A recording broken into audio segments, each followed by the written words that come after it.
ladies and gentlemen, and welcome to another episode of CookieCast. Today on CookieCast, it's the Darkest Timeline podcast. So you've got me for the day. There's going to be games, movies, TV. Yeah, that sounds about right. And then there's going to be stuff from the week that this was recorded. Can I ask you a favour? If you're not one of our lovely podcast subscribers, can you take the time out of your busy schedule to look at subscribing wherever you're getting this podcast? If you're already a subscriber, please could you mention to a friend how much you love any of our podcasts and get them to subscribe. It does mean a lot to us, and it is a big help. Anyway, let's get cracking. So here we go. This is CookieCast, the Darkest Timeline podcast.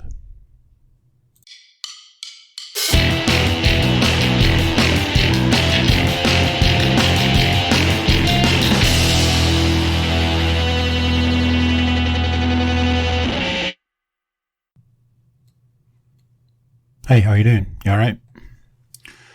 Oh, let's move. I should always move. I remember back in the days being in the old room, having to press record and then set up.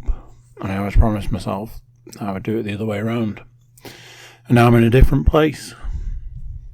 Both physically, mentally,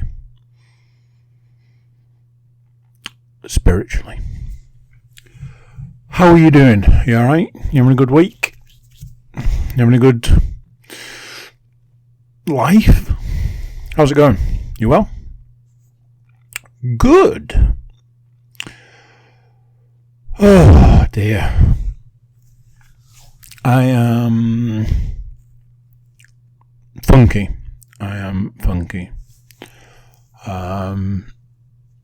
Right now I feel quite tired. I feel exhausted, physically exhausted, mentally exhausted. Some of that, a lot of that in fact, we're going to cover, because, that's kind of why we're here. To be fair, that's kind of why I'm here, and you guys, I don't know, do you tune in for the games?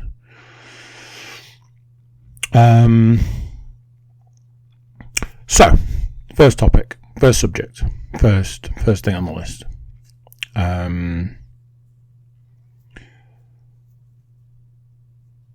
was going to talk about spending time with my youngest daughter. Admittedly, thinking about it now, a lot of this is going to be about spending time with my children. So if you're not here for the parent segment of the podcast, you might want to tune out. So, going to talk about a common theme about spending time with my youngest. I don't know how it had happened. I got into a conversation with somebody a little while ago, and saying about how I don't really see my youngest. I don't really see her on a Monday, see her a little bit on a Tuesday, see her a bit more on a Wednesday. Don't really see her on a Thursday, don't really see her on a Friday. And depending how the weekends are, it's hard to explain, but I sometimes feel like I don't see her a lot at the weekend, She's not here on a Saturday morning, all this sort of stuff. But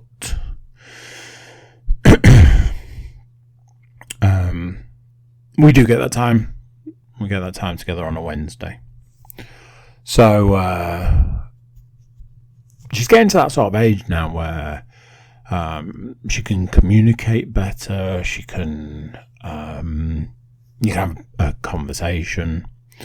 She can tell you what she wants, which is always a big difference for a parent and a child. It's not always coherent, but she gives it a go. So last Wednesday, we had the day together, and it's that thing. At this point in time, I don't know if I can tell you what we did. I know we were out of the house a lot. I think we did a lot of shopping. I don't mean like shopping, I mean like supermarkets.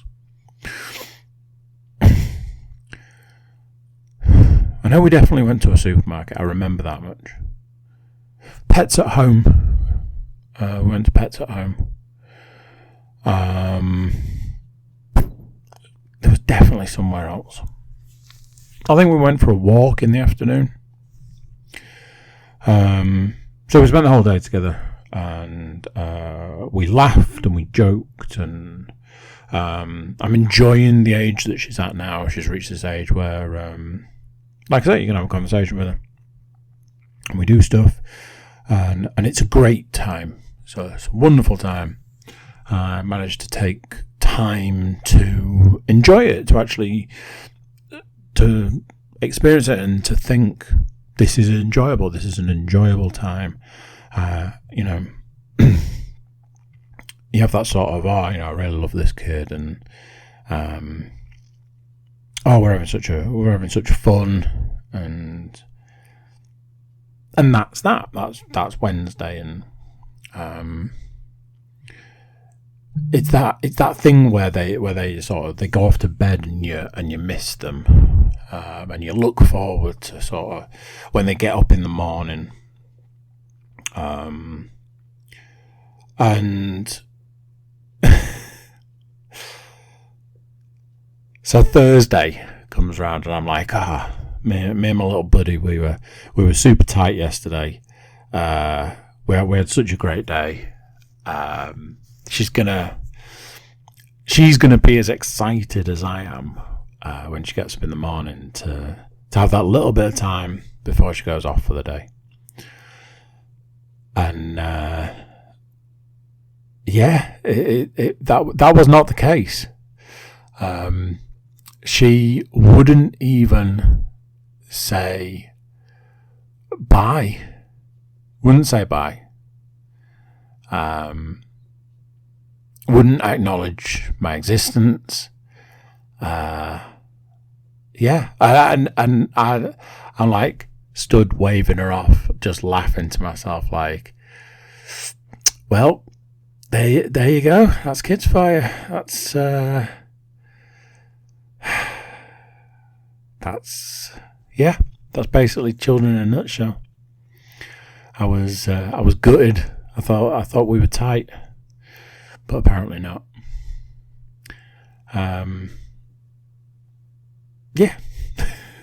Just like, okay. I thought we were friends. It's like, I cannot acknowledge your existence, I'm afraid. You are dead to me. It's like, it was like 12 hours ago. It's like, I've slept since then. Don't talk to me. In fact, don't look at me. Like, okay, I'm sorry for looking at you. It's like, yeah, keep it that way. So that was, that was that. It amused me, whilst also cutting me deep.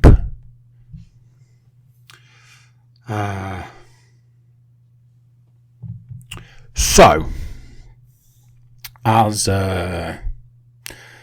some of you might know, as any listeners of the long time might know, I've been doing this training stuff with my brother-in-law.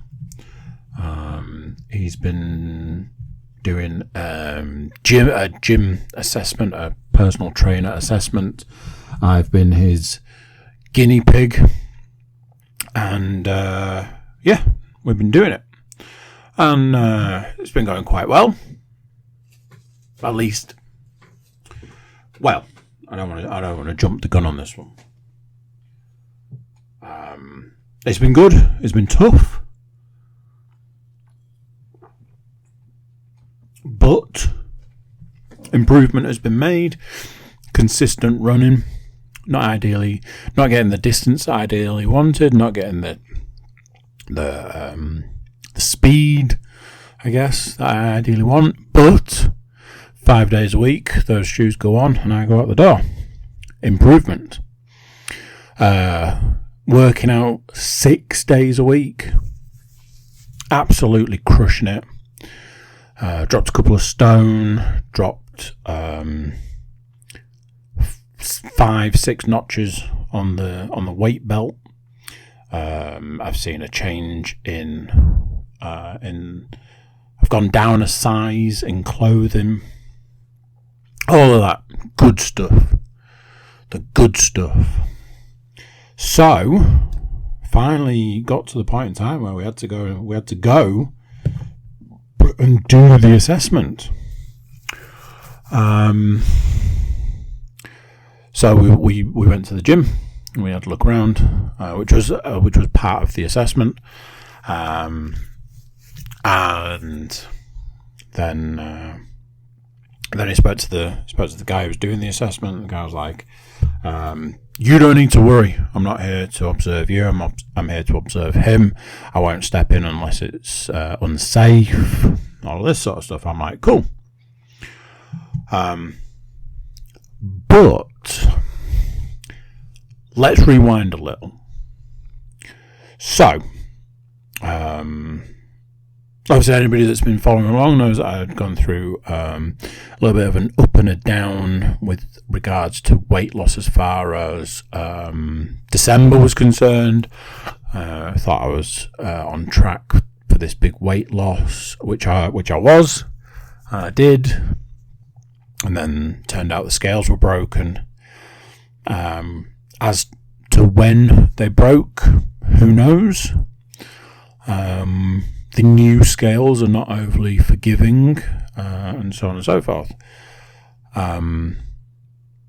But I knew I'd lost weight. There was no arguing there.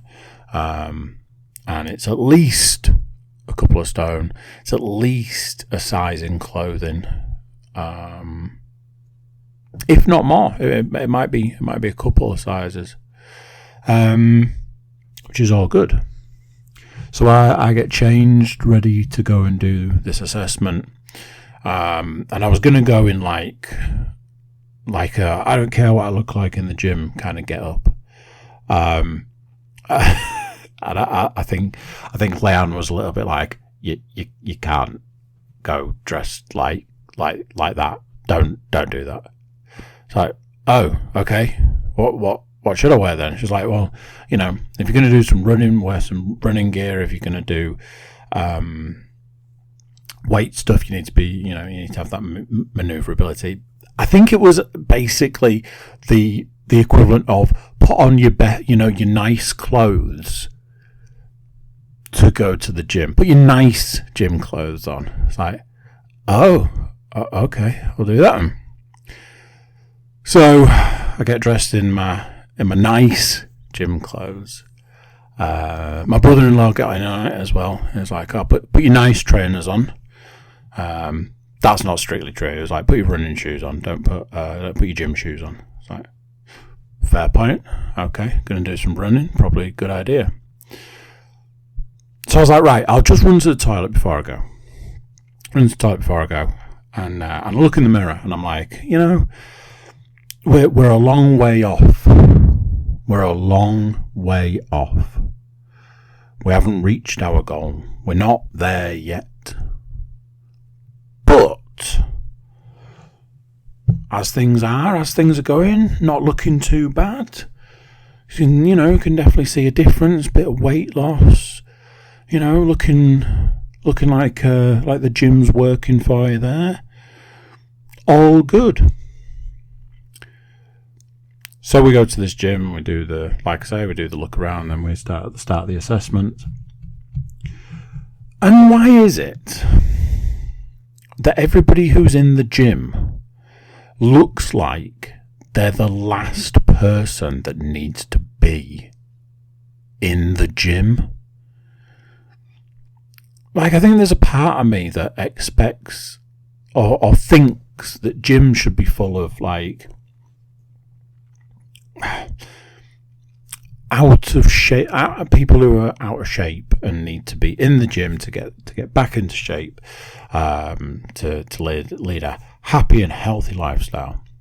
But no, everybody that's in the gym is sculpted and carved, and they've been in the gym every minute of every day since they were born. And then, obviously, you know, I rock up like, oh yeah, looking what can only be described as frumpy. Like, yeah, okay, maybe not looking all that great. And then you've got, you know, everybody that's in the gym has been lifting, you know, cars as their warm up, and you get there like, can you just pass me those little weights? No, the smaller ones. No, the small next one down. Yeah, that's it. And then you take those, and it's like, oh, these are fucking heavy, aren't they? So I'm pretty sure at this point in time I'm still feeling the benefits, shall we say, of some of the leg workout that I did whilst on this assessment. I struggled to get off the sofa earlier and go up the stairs, so there's that. And it's like, there's nothing quite like going to the gym to make you realise just how far away you are from any of your actual goals. And whereas Saturday afternoon, I look in the mirror and go, oh, you know, I'm not looking too bad. You know, it's not perfect. It's by far nowhere near where you need to be. It's not what you're aiming for, but it's better than it was. I come back from the gym. Now every time I look in the mirror, I'm like, you are disgusting. You are disgusting. Stop looking at yourself in the mirror. You're disgusting. And now I think about going to work out, and I'm like, well, you know, what's the point? You're just going to go and lift those baby weights, and you're not going to do it properly. You're not going to lift them properly. You're not going to lift them right. Why don't you knock some weight off? Yeah, go on, knock that weight down. It's like, no, I can't. Oh, okay. So we're going to lift the baby weights, and we're going to lift them wrong, are we? Well done, you. You're a hero. So yeah, going to the gym was a positive experience. The good news was that the assessment went well. So, you know, congratulations to the brother-in-law. Well done to you, sir. I can safely say, and I have said this already, but I can safely say that wouldn't be where I am at this point in time if it wasn't for the help and guidance you've given me. But it was certainly a realization that absolutely nowhere near where I needed to be or wanted to be. So more work is needed, and that's fine. It's a work in progress. Rome wasn't built in a day.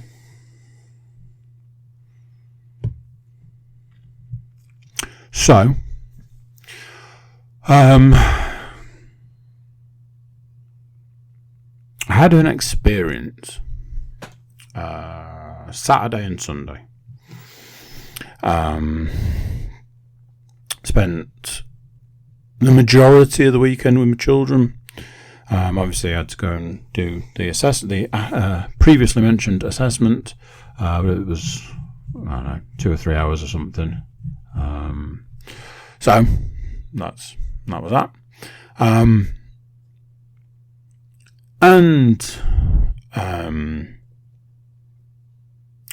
Seeing my children, spending time with my children is the highlight of my week. It's the best bit. But I experienced something this weekend, and it was it was difficult. It wasn't a great experience.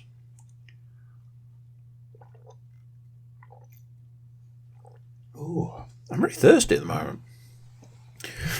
So, like you have Christmas, and then you have that like post-Christmas depression, and it's supposedly to do with the fact that ultimately Christmas is often a letdown. It's that thing that it can't, Christmas can't live up to the hype, its own hype. That's the chair, by the way. I've got a creaky chair. So I experienced something similar. So I get very excited. I look forward to it a lot. And then, as it sort of gets to that point in time, it's like, I'm gonna spend time with my children. So it's like, how have you been? Are you well? Oh, what have you been up to? How's school? What did you do about this? Oh, have you done this? And then it's like, it's this weird thing where it's like, I remember Joe Rogan did a bit about talking to his children. Pretty sure he's got 2, if not 3 children. I think they're all girls. And he was talking about being a stoner and interacting as a 45-year-old man with a like his daughters, like his youngest daughter, and he's like, I don't have a lot to say to to his youngest daughter, but being a stoner helps him have these sort of conversations.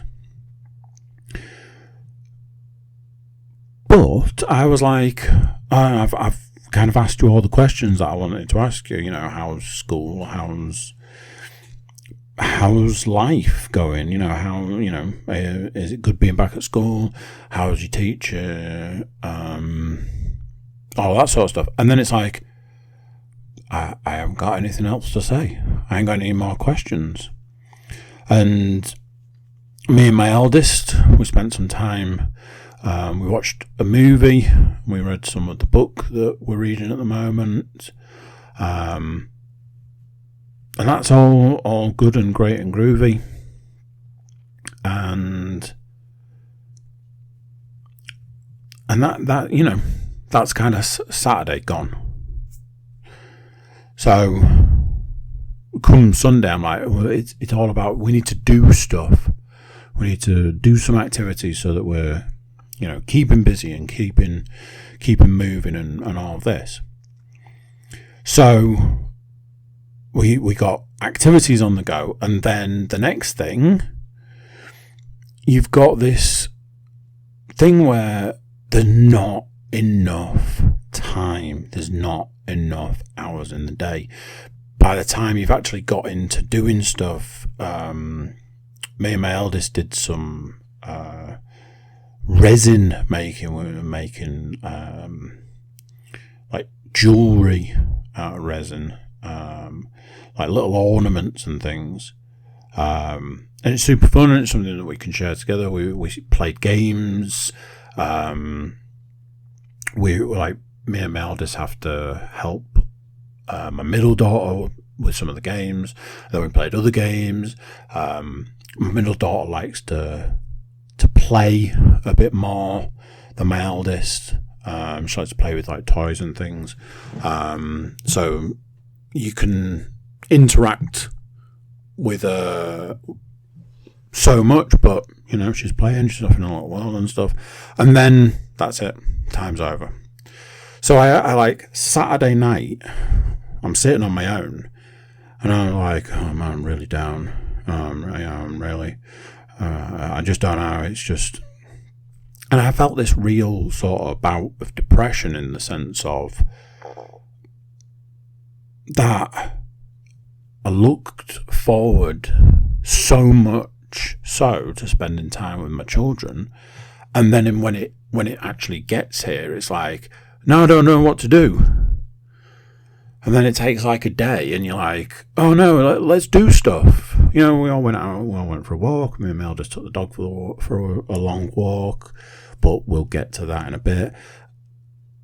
And then come end of Sunday, and it's all done, and the youngest has got off the bed, and yet again I find myself sat on my own, and just super down, super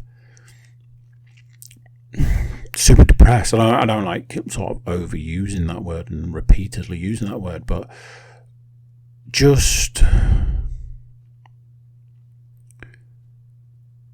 it's hard. It's difficult.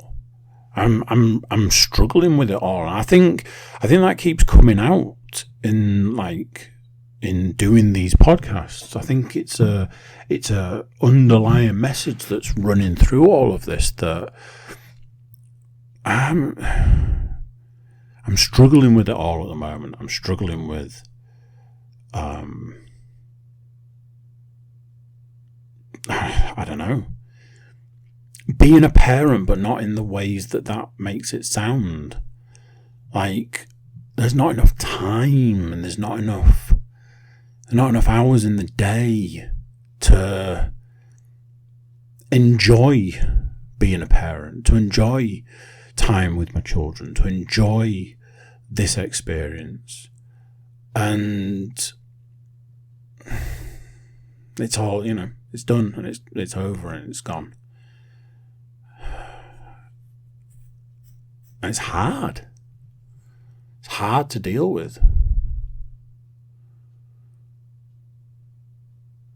So, I mentioned this dog walk. Hands down, the worst dog walk I've been on. I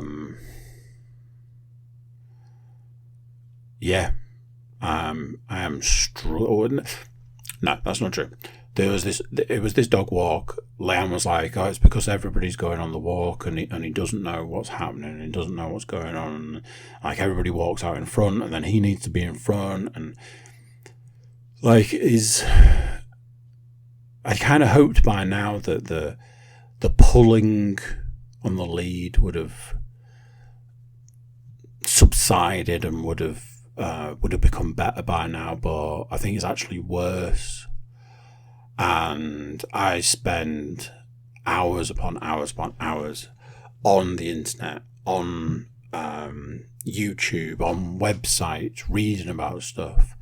And I'd seen at some point in time that I say the second most lucrative business in America is products for dogs.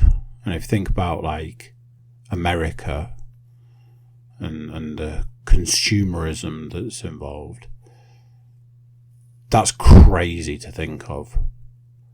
But I look at how much I've spent up till this point and not achieved the results that I want.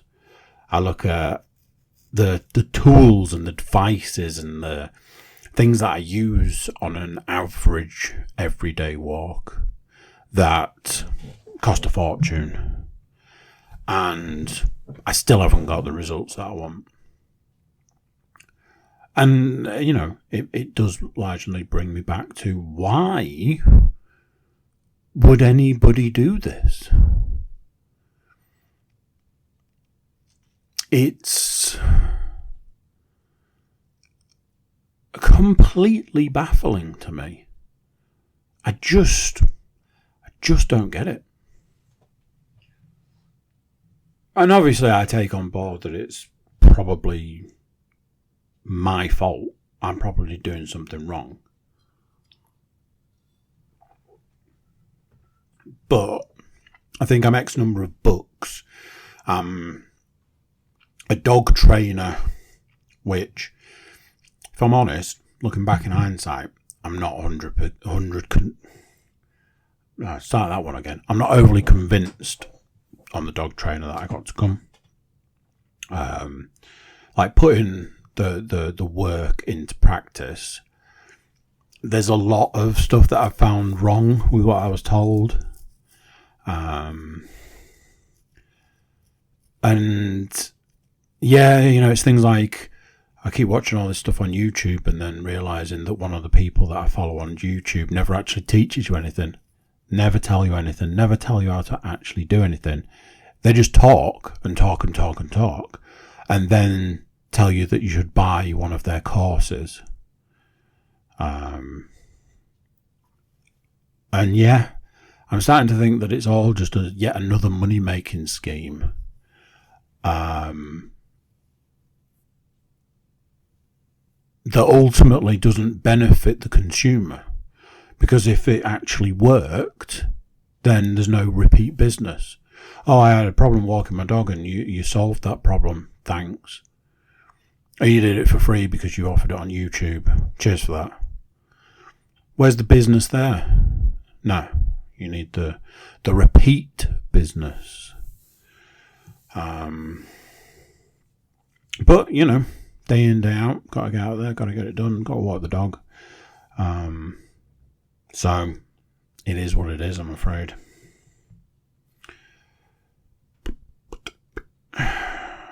Let's talk some entertainment. I finished series 4 of Burn Notice. I believe there are 7 series. I was under the impression that I'd made it all the way through all 7. However, I finished series 4 and I started series 5 and I went, oh, no. I remember now.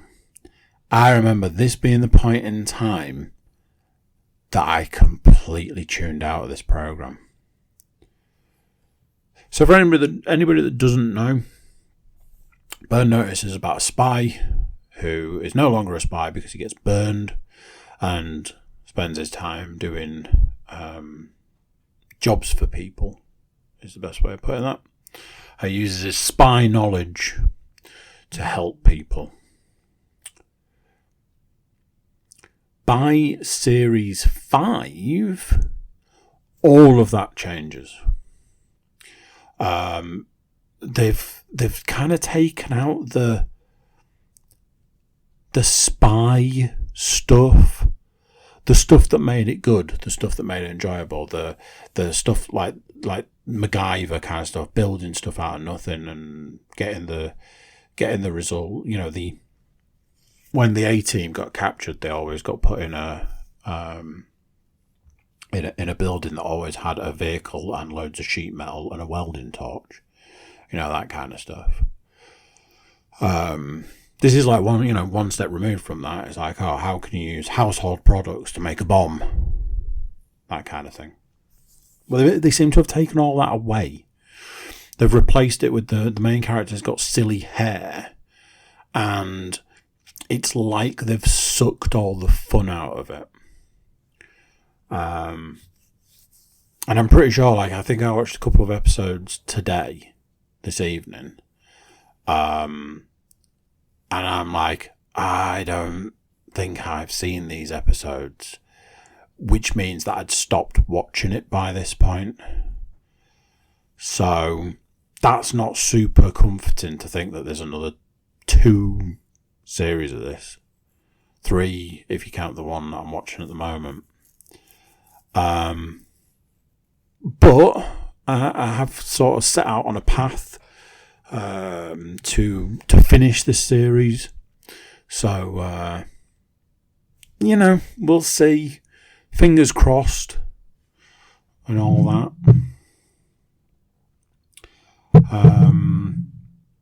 Me and Mel just watched a DC animated movie. For Christmas, I bought her a couple of DC animated movies. It's something that I think the best way to put it is something that I like to think we share in common. But if I'm honest, I don't think we do. I think, I think she likes them. I think she enjoys them. But I think they mean something different to me than what they do to her. I could be wrong. It could be one of those things where I misinterpret things, but it's that thing. I grew up with comics. I grew up with superheroes. I grew up with like that passion for those things, and I don't know if she shares that passion or if she shares it's an opportunity to spend time with me. So, that's what we're doing, sort of thing. Who knows? Which seems to like them. So, let's go with that. We watched the Justice Society. Now, I know what you're thinking. Isn't it called Justice League? No, not when it's set in World War II, it's not. However, it does have characters you might recognise, i.e. Wonder Woman and Steve Trevor and the original Flash, the Jay Garrett Flash, Black Canary, and a couple of other people. Superman's in it at the beginning, but it's another one that centres around the Flash, and I mean the current Flash, not the Flash from the past, the Barry Allen Flash. Unfortunately, so the story goes like this: the Flash runs off to do something and inadvertently goes back in time to World War II. However, spoilers, turns out that he hasn't gone back in time. He's actually gone to a parallel universe, which is never explained.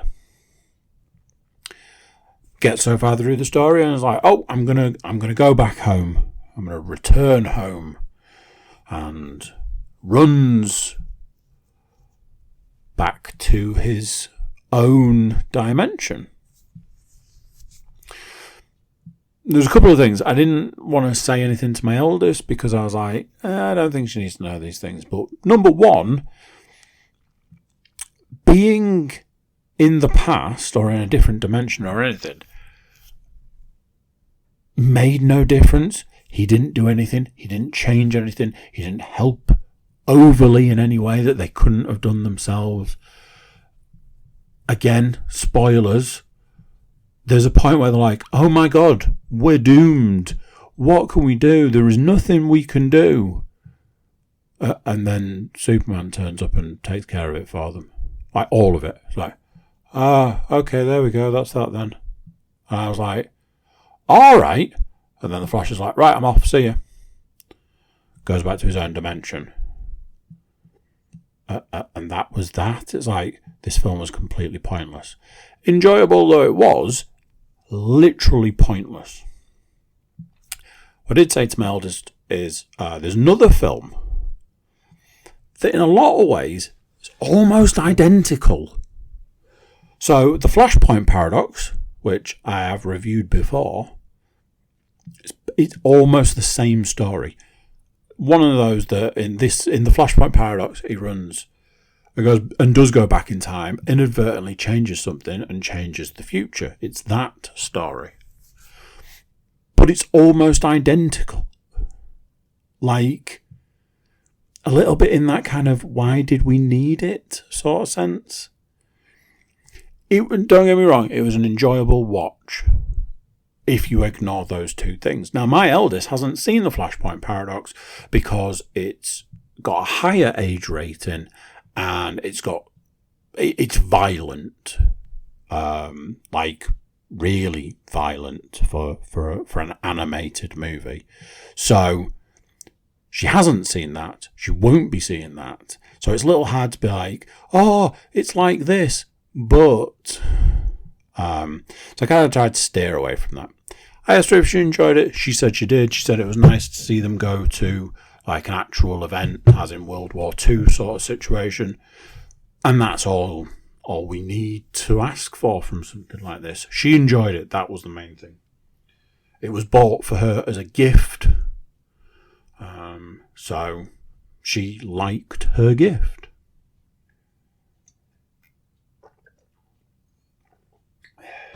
I, however, watched a film that I've seen before, but it was that kind of... I was feeling funky, so watching something that I'd seen before I think is perfectly acceptable. I watched the film Nobody.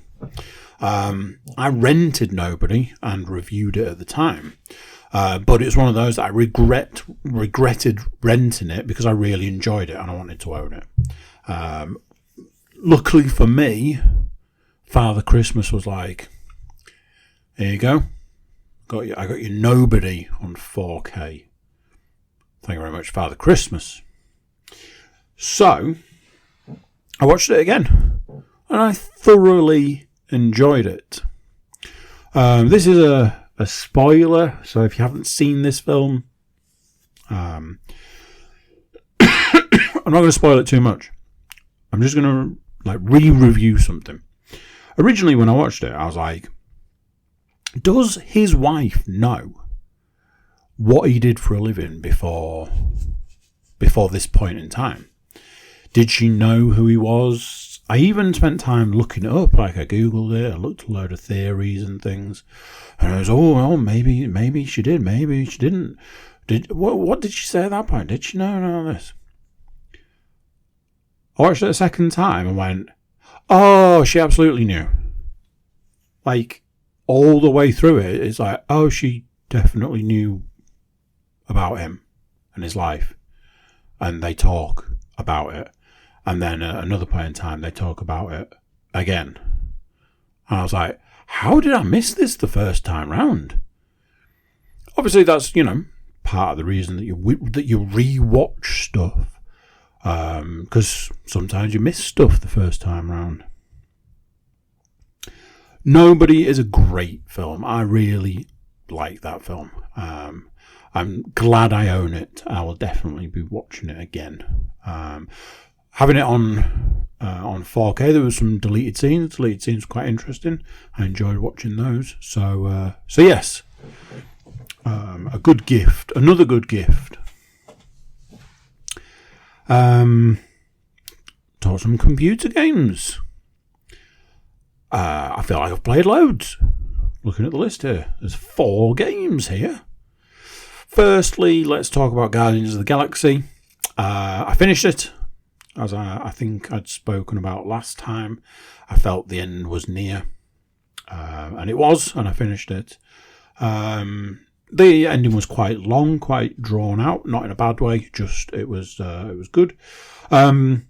A downside with that game at that point was it was ever so slightly repetitive by that point. And saying that is probably giving it a bit more credit than maybe it needs. End of the day, it's walk to next area, shoot loads of bad guys, use the other Guardians to help you kill the bad guys, move on to next area, rinse and repeat. So to say that I got to the very end and was like, it's a little bit repetitive, is probably good going.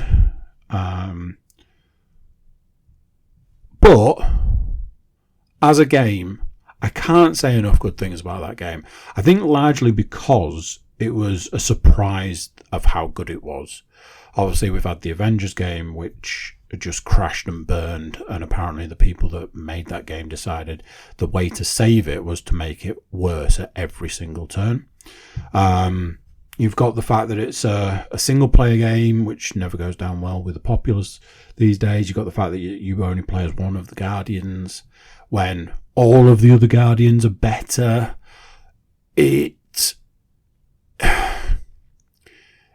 As a game, it was fighting an uphill battle, one that it absolutely dominates. It's certainly an 8.5, creeping into the 9 sort of region out of 10. It's fun, it's enjoyable, it's got a lot of nice touches to it. Things like it's got New Game Plus, so I starting it again. There was all these different costumes for the characters and stuff.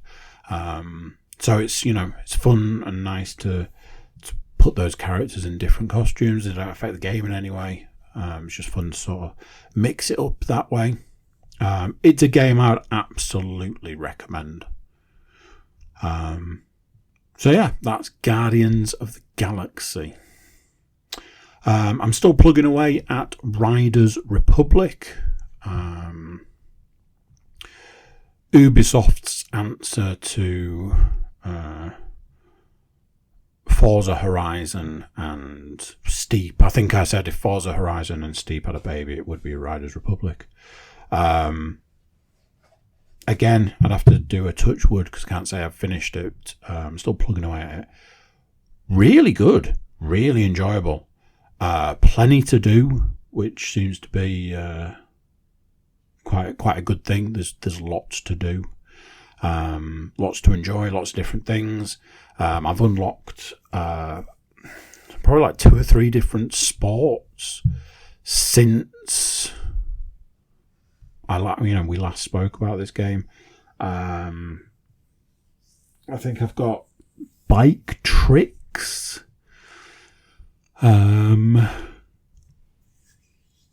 Did I have the flying ones when we spoke? Not like jetpack, wingsuit. But yeah, you've got bike tricks, you've got snow tricks as events and stuff. And there's just so much to do. The thing that I really like about this game is even if you come last in a race, you still get a star. And stars are what's needed to progress. You could come last, start the race again, come last, get a star, but not really get any experience points. And experience points push they're not missions, they're like the races. You get more races, the more experience you get on particular events. So you could just start it again, come last again. Do that enough times, you're going to get enough experience to move on. The way that is done is really good. You always feel like you're moving forward, which is exactly what you want from that. You don't want to be stuck in a situation where you're like, I hate doing this race or I hate doing this trick event, but I can't get any further. Also, you could be like, I'm bored of riding this bike, but I can't do anything else. Not in this. I'm bored of riding this bike. Get on a jetpack. I'm bored of this jetpack. Get on some skis. I'm bored of these skis. Get on a snowboard. I know they're basically the same, but hey. Still enjoying it. Still playing it. All good. There is one thing about this game that does annoy the shit out of me. The checkpoint system is awful. If you do not go through that checkpoint exactly, when you're doing a racing game and you kind of like clip the edge of a checkpoint, a good racing game's like, yeah, you got it, keep going. Not this. If you do not go through that checkpoint perfectly, it's like, you missed that, didn't you? You're gonna have to go back. It's like, yeah, but if I go back, all the people I'm racing don't. Yeah, tough titties. It could just do with a little bit more flexibility. It's like, was I near the checkpoint? Then let me have it. I'm not like, oh, I missed it by 10 foot. Can I still have it? I'm not talking about that. I'm talking like I grazed it. Surely that's enough. Nah. All right, cool. That's great. I've lost that race now for that. Cheers. Currently, that's my only gripe. So, that's not bad going. Another game that I have played and finished. A lot of finishing going on here. I got the Crisis Remastered Trilogy. Now then, I bought a little while ago the Crisis 1 Remaster, which I played, probably reviewed, probably didn't review it overly high. It's a game that I don't think I actually played originally, and it was real tough to play, especially as like a remaster X number of years after it came out sort of thing. These remasters never look amazing and they never play brilliantly. So once you've got all of that on a game that's just... It just struck me as being a bit odd. It was okay, but it was a bit of a chore at the same time. However, Crysis 2 is a game that I've played and finished multiple times. So it was great to get back in the nano suit, let's say. Some of the downsides being a remaster, the face animation, the facial animation stuff. It's like they've taken the body and stuck a face over the top, which I don't know if that's part of the remaster, but it looks awful. Outside of that, looks really good, plays real nice. One thing I will say is I remember that Crysis 2 was super hard, even on the easiest difficulty. And it does feel like they've made like a tweak to that difficulty because it felt a lot better playing it on the remaster. But yes, played it and finished it. So as I'm sure you can imagine, we've played 1, finished it, played 2, finished it. That's right, I started Crysis 3 last night. Only played the beginning half an hour maybe. But yes, I did get it. I did start it. I have been playing it. Probably play a bit of it this evening, I imagine. One thing I will say is it's a franchise. So in the third one, give him a bow. That'll solve everything. I think it was a game that came from a particular time where the answer to all gaming problems was give the main character a bow. Admittedly, the bow in question, the one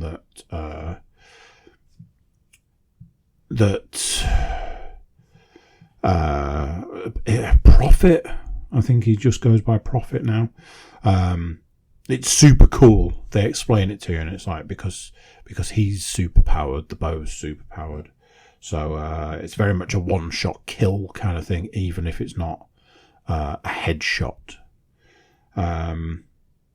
So yeah, Crysis 3, Riders Republic. Probably get back to Spider-Man at some point, and I need to start Ghost of Tsushima. I've got a couple of other things to do, the PS4, PS5 upgrade kind of thing. See how PS4 games...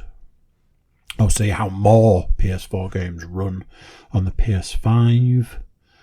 So yeah, we'll see how that goes. Thank you very much for listening to me ramble on about stuff I've been doing in the last week, basically. And I will catch you next time. See ya. So there we go. What do you think to that? Another one done. Another week gone. Another week closer to, well, other things. Thank you for listening along. Thank you for getting this podcast wherever you're getting it. But please do consider subscribing wherever you get your podcasts. So there we go. That's it for this one. Until next time, I'm going to say bye, and I'll see you then.